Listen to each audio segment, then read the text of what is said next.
সুপ্রিয় শিক্ষার্থীরা, স্বাগতম জানাচ্ছি তোমাদের আরেকটি আমাদের ভালো লাগার আরেকটি বিষয় অর্থনীতিতে।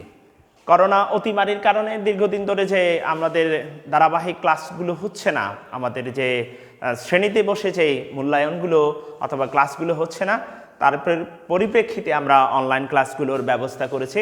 তো এই অনলাইন ক্লাসে আজকে আমরা বৈতলী বহুমুখী উচ্চ বিদ্যালয়ের পক্ষ থেকে যে ক্লাসটি করব সেটা হচ্ছে অর্থনীতির উৎপাদন ব্যয় এবং খরচতত্ত্ব থেকে কিছু সংক্ষিপ্ত আলোচনা। তো এখানে আমরা যে বিষয়গুলো নিয়ে হাজির হয়েছি সেগুলো হলো স্থির খরচ, ফিক্সড কস্ট, পরিবর্তনশীল খরচ, ভ্যারিয়েবল কস্ট, স্থির খরচ ও পরিবর্তনশীল খরচের পার্থক্য রেখাগতটা দেখাবো, অর্থাৎ differences between fixed cost and তোমার ভ্যারিয়েবল কস্ট। আরেকটা হচ্ছে গড় খরচ রেখা ইউ আকৃতির হয় কেন, why short run average cost curve is U shaped, কেন এটা ইউ আকৃতির হয়। তো উৎপাদন যখন হচ্ছে কোনো কিছুর মধ্যে উপযোগ সৃষ্টি করাকে আমরা উৎপাদন বলছি। যেমন কলমের মধ্যে যে কালিটা আছে সেটা হচ্ছে উপযোগ। তো এই উৎপাদন করতে গেলে চারটা উপকরণের প্রয়োজন হয়, সেটা হচ্ছে ভূমি, শ্রম, মূলধন, সংগঠন। তোমরা সবাই জানো land, labour, capital and organisation. তো এই উৎপাদন করতে গেলে কিন্তু খরচের প্রয়োজন আছে, খরচ ছাড়া তো আর উৎপাদন করা যাবে না। তো আমরা এই খরচের ব্যাপারটা যখন সামনে চলে আসবে তখন এখানে দুটো খরচ আমরা একটু দেখব, একটা হচ্ছে স্থির খরচ আর একটা হচ্ছে পরিবর্তনশীল খরচ। স্থির খরচ কাকে বলে? উৎপাদন হোক বা না হোক, যে খরচটা একটা ফার্মকে বা কতগুলো ফার্মের সমন্বয়ে যে শিল্প হয় সে শিল্পকে বহন করতে হয়, সেটাকে আমরা বলছি স্থির খরচ। অর্থাৎ উৎপাদনের পরিবর্তন ছাড়াও তোমাকে যে খরচটা বহন করে যেতে হবে সেটাকে বলবো আমরা স্থির খরচ। আর পরিবর্তনশীল খরচ আমরা কাকে বলছি? উৎপাদনের পরিবর্তনের ফলে খরচের যে পরিবর্তন হয়, মোট খরচের যে পরিবর্তনটা হয় সেটাকে আমরা বলছি কি তোমার পরিবর্তনশীল খরচ। তো স্থির খরচ এবং পরিবর্তনশীল খরচের স্যার কিছু পার্থক্য বলেন। পার্থক্যের আগে স্থির খরচ কাকে বলে যে সংজ্ঞাটা দিয়েছি সেখানে আমরা বলেছি যে উৎপাদন হোক বা না হোক যে খরচটা বহন করতে হবে সেটা স্থির খরচ। যেমন তোমার হতে পারে সেটা স্থায়ী শ্রমিকের বেতন, যারা স্থায়ী শ্রমিক আছে তাদেরকে বেতন দিতে হয়, ভূমির খাজনা দিতে হয়, মিটার যে আমরা বিদ্যুতের জন্য মিটারের যে ভাড়াটা আছে সেটা স্থায়ী খরচ হয়, কেননা বিদ্যুৎ ব্যবহার করলে প্রতি ইউনিটে বিল দিতে হয়, না করলে কিন্তু মিটার ভাড়া দিতে হয়। উৎপাদন করুক আর না করুক ব্যাংকের সুদটা দিতে হয়, যে মূলধনটা তুমি নিয়েছো, ভূমির খাজনাটা দিতে হয়, তাহলে সেটা হচ্ছে স্থির খরচ। পরিবর্তনশীল খরচ কেমন? যেমন কাঁচামালের খরচ, অস্থায়ী শ্রমিকের বেতন, তারপর যাতায়াত বা ট্রান্সপোর্টেশন কস্ট, এগুলো হচ্ছে তোমার পরিবর্তনশীল খরচ। তাহলে স্থির খরচ এবং পরিবর্তনশীল খরচের ডেফিনেশনটা আমরা জানলাম। এরপর আমরা একটু স্থির খরচ এবং পরিবর্তনশীল খরচের মধ্যে যে পার্থক্য, রেখাগত পার্থক্য, সেটা আমরা একটু দেখে নিই। এখানে আমি একটু হাতে আঁকি। এদিকে ধরো আমি তোমার উৎপাদনের পরিমাণ দেখালাম, এদিকে কস্টটা দেখালাম, টিসি টোটাল কস্টটা দেখালাম। তো স্থির খরচটা কিন্তু এই ভূমি অক্ষের সমান্তরাল হয়, এটা হচ্ছে আমার TFC, total fixed cost, TFC. উৎপাদনের পরিমাণ যত এককেই হোক না কেন, ধরো এটা 5 একক, এটা 10 একক, এটা 15 একক, এখানে ধরো আমি লিখলাম Q1, এটা Q2, এটা Q3, অর্থাৎ উৎপাদনের পরিমাণ এর যত পরিবর্তন হোক না কেন যে খরচটা আমাকে বহন করে যেতে হবে সেটাকে আমি বলবো স্থির খরচ। অর্থাৎ উৎপাদন হোক বা না হোক যে খরচটা আমাকে বহন করে যেতে হবে। আর ভ্যারিয়েবল কস্টটা কেমন?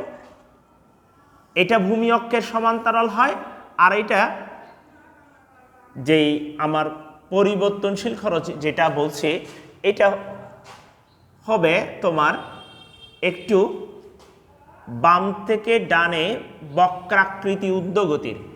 এটা হচ্ছে ভেরিয়েবল কস্ট, ভেরিয়েবল কস্ট অর্থাৎ আমি এবিসিতে না যাই, টিবিসিতে যাই। গড়ায় আসবে যখন উৎপাদনের পরিমাণ দিয়ে ভাগ করব, অর্থাৎ বাম থেকে ডানে বক্রাকৃতির ঊর্ধ্বগতির কেমন হবে, বাম থেকে ডানে একটু বক্রাকৃতির ঊর্ধ্বগতির ঊর্ধ্বমুখী, যেটা এটা হচ্ছে আমার টিএফসি টোটাল ফিক্সড কস্টের রেখাটা, আর এটা হচ্ছে আমার টোটাল ভ্যারিয়েবল কস্টের রেখাটা। তো আমরা এই ভ্যারিয়েবল কস্টে যখন আসব তখন যে বিষয়টা আমাদের কাছে চলে আসবে, সেখানে একটা গড় খরচ রেখা আছে। তো গড় খরচ রেখাটা আগে গড় খরচ কি বিষয়টা জেনে নিই। দুটো চিত্র আমরা দেখলাম, এটা হচ্ছে স্থির খরচ আর একটা হচ্ছে পরিবর্তনশীল খরচের পার্থক্য। স্থির খরচ কখনো তোমার কি শূন্য হতে পারে না, কিন্তু পরিবর্তনশীল খরচ কি হয়, শূন্য হতে পারে। পার্থক্য যদি আমরা ধরে নিই, তাহলে এটা আমরা কিসের চিত্র দেখলাম, স্থির খরচ ভূমি অক্ষের সমান্তরাল হয়, আর গড় খরচ কি হয়, পরিবর্তনশীল খরচ বাম থেকে ডানে বক্রাকৃতির ঊর্ধ্বগামী। এবার আমরা যে বিষয়টা নিয়ে একটু দেখব সেটা হচ্ছে গড় খরচ রেখাটা কেন ইউ আকৃতির হয়, এটা কেন ইউ আকৃতির। তো গড় খরচ রেখাটা ইউ আকৃতি হওয়ার পেছনে কারণ আছে। গড় খরচ আগে কাকে বলে নেই, অ্যাভারেজ কস্টটা, মোট উৎপাদনের পরিমাণকে যদি স্বল্পকালীন শর্ট টার্মে মোট উৎপাদনের খরচটাকে এসটিটি শর্ট টার্ম টোটাল কস্টটাকে আমি যদি উৎপাদনের পরিমাণ দিয়ে ভাগ করি, যেটা আসবে সেটা হবে আমার এসএসসি, অর্থাৎ average cost. Short term average cost কাকে বলবো, যখন শর্ট টার্ম স্বল্পকালে মোট উৎপাদনের খরচকে উৎপাদনের পরিমাণ দিয়ে ভাগ করব, তখনই আসবে আমার স্বল্পকালীন গড় খরচ রেখাটা। তো এই খরচের মধ্যে কিন্তু আসলে দুটো বিষয় থাকে। মোট খরচের মধ্যে একটা থাকে এফসি ফিক্সড কস্ট, আর একটা থাকে ভিসি ভ্যারিয়েবল কস্ট, অর্থাৎ স্থির খরচও থাকে পরিবর্তনশীল খরচও থাকে। কেমন, উৎপাদন করলে আমাকে কাঁচামালের খরচ দিতে হয়, উৎপাদন করলে আমাকে অস্থায়ী শ্রমিকের বেতন দিতে হয়, উৎপাদন করলে আমাকে বিজ্ঞাপন খরচ দিতে হয়, সেগুলো ভ্যারিয়েবল। উৎপাদন করলে এটা বাড়াতে কমাতে পারি, আবার উৎপাদন করুক আর না করুক আমাকে একটা খরচ বহন করে যেতে হয়। যেমন ভূমির খাজনা উৎপাদন করেন আর না করেন আপনাকে দিয়ে দিতে হবে। তারপর ধরেন স্থায়ী শ্রমিক ম্যানেজার রাখছেন, উনি বললেন আমাকে তো ম্যানেজার হিসেবে রাখছেন, আপনি উৎপাদনে গেলেও আমার বেতন চলবে, উৎপাদনে না গেলেও আমার বেতনটা দিতে হবে, কারণ আমি স্থায়ী। আর ধরো মিটারের যে মিটার রেন্টের কথা বলেছি, সেগুলো হচ্ছে আমার ফিক্সড কস্টের মধ্যে আসে। তো স্বল্পকালে যখন আমরা উৎপাদনে যাই তখন এই খরচ রেখাটা তাহলে দুটো সমন্বয়, একটা হচ্ছে ফিক্সড কস্ট আর একটা হচ্ছে ভ্যারিয়েবল কস্ট। তখন আমরা একটু চিত্রভিত্তিক ব্যাখ্যাতে যাই, কেন এটা ইউ আকৃতির হয় আমরা একটু দেখিনি। স্বল্পকালে তোমার যেটা গড় স্থির খরচ আছে এএফসি, সেটা বাম থেকে ডান দিকে কি হয়, নিম্নগামী হয়। আর যেটা তোমার গড় পরিবর্তনশীল খরচ আছে সেটা বাম থেকে ডানে ঊর্ধ্বগামী হয়। দেখো স্বল্পকালে, দাঁড়া আমি এদিকে উৎপাদনের পরিমাণ দেখাচ্ছি, এই পাশে দেখালাম AFC average fixed cost, AVC average variable cost. স্বল্পকালে গড় স্থির খরচটা বাম থেকে ডানে কি হয়, নিম্নগামী হয়। আর স্বল্পকালে গড় পরিবর্তনশীল খরচটা বাম থেকে ডানে ঊর্ধ্বগামী হয়। অর্থাৎ কেন স্যার এটা নিম্নগামী, কেন এটা ঊর্ধ্বগামী, এই পরিবর্তনশীল স্থির খরচটা যখন উৎপাদন বাড়ে তখন উৎপাদনে বেশি উৎপাদন হলে ধরো 10 একক উৎপাদন হলেও স্থির খরচ হচ্ছে কত, আর ধরো 10 টাকা খরচ হয়েছে, 5 একক উৎপাদন হয়েছে, তাহলে এটা কত 2। এখন যদি উৎপাদন আরও কি খরচ 10 টাকা আছে ফিক্সড, উৎপাদন আরও বাড়ছে, ধরো তোমার কত করলাম 6 করলাম, তাহলে এটা কিন্তু কমে আসবে, কমে এটা কত হবে 4, এটা দশমিক দিলাম 0, তারপর 6 6 36, তাহলে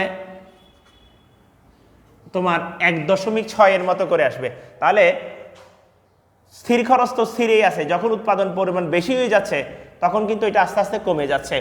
আর পরিবর্তনশীল খরচটা আস্তে আস্তে কিন্তু প্রথমে কম থাকে, তারপর যখন উৎপাদন আরও বাড়তে থাকে তখন এটা বাড়াতে থাকে, যার কারণে এটা ঊর্ধ্বগামী হয়। তো এই পর্যন্ত এসে দুটোটা কিন্তু আসলে কম, এটাও আস্তে আস্তে কম থেকে আস্তে আস্তে বাড়তেছে, এটাও প্রথমে বাড়া ছিল, বাড়া থেকে আস্তে আস্তে কমে যাচ্ছে। এই পর্যন্ত যখন আসছে তখন এটা দুটোর সমন্বয়। তো একটা বাড়া থেকে কমতেছে আর একটা কমা থেকে বাড়তেছে, তো দুটো সমন্বয় যখন আমরা করতেছি তখন এখানে এসে সেটা ইউ আকৃতির হয়ে যাচ্ছে। কেন ইউ আকৃতির হয়ে যাচ্ছে? আমি এখন এই দুটো থেকে এটা বাড়া থেকে কমতেছে আর এটা কমা থেকে বাড়তেছে, তো দুটোর সমন্বয় যখন করব তখন দেখা যাচ্ছে এটা কি হয়ে যাচ্ছে, এটাও কেটে দিলাম এটাও কেটে দিলাম, তো দুটোর সমন্বয়ে সেটা ইউ আকৃতির হয়ে গেছে। অর্থাৎ একটা বাড়া থেকে কমা আর একটা কমা থেকে বাড়া, তো প্লাসে মাইনাসে এটা একটা জায়গাতে চলে আসছে, তখন সেটা দুটোর সমন্বয় হয়ে গেছে কি ইউ আকৃতি। অর্থাৎ একটা বাড়া থেকে কমতেছে আর একটা কমা থেকে বাড়তেছে, তো বাড়া থেকে কমার যেটা কমতেছে সেটা যখন আবার এদিকে বাড়তেছে দুইটা কি হয়ে গেল, সমান হয়ে গেল। দুটার যৌথ প্রভাবে এই স্বল্পকালীন গড় খরচ রেখাটা কি হয়, ইউ আকৃতির হয়। আবার অনেকে বলে যে কাম্য প্ল্যান্ট, অর্থাৎ প্রথমে যে উৎপাদন করাটা দরকার ছিল, কাম্য অবস্থা উৎপাদন আরও বাড়াইতে পারতাম, একটা অবস্থানে পৌঁছতে পারতাম, সেটার কারণে খরচ প্রথমে কিন্তু বাড়লো, পরবর্তীতে কাম্য অবস্থায় চলে গেলে সেটা কিন্তু কমে যায়। তারপর আবার কাম্য অবস্থা থেকে যখন বেড়েই যায়, অর্থাৎ যতজন শ্রমিক যতগুলো উপকরণ দরকার তার চেয়ে বেশি ব্যবহার করে ফেলছি অযথা, তখন কিন্তু খরচ আবার বেড়ে যায়। তার কারণে প্রথমে কমলো, পরবর্তীতে কি আবার বাড়তে থাকে। আমার হাতের আঙ্গুলটা দেখো, প্রথমে কমলো, অ্যাভারেজ ফিক্সড কস্টটা প্রথমে কমতেছে, অ্যাভারেজ ভেরিয়েবল কস্টটা বাড়তেছে, তো দুটোর সমন্বয়ে এটা অশ্বক্ষুরাকৃতির অর্থাৎ ইউ আকৃতির হয়ে যায়। তাহলে আমরা এই বিষয়গুলো জানলাম, স্থির খরচ কাকে বলে, পরিবর্তনশীল খরচ কাকে বলে, স্থির খরচ ও পরিবর্তনশীল খরচের পার্থক্য, এবং স্থির খরচ রেখাটা ইউ আকৃতির হয় কেন সেটা জানলাম। ধন্যবাদ সবাইকে, আশা করি তোমরা ক্লাসগুলো উপভোগ করছো। পরবর্তীতে নতুন ক্লাসগুলো নিয়ে আমি বিশ্বজিৎ চৌধুরী, সহকারী শিক্ষক ইংরেজি এবং অর্থনীতি, তোমাদের আবারও আলাপ করব বিষয়গুলো নিয়ে। ধন্যবাদ সবাইকে।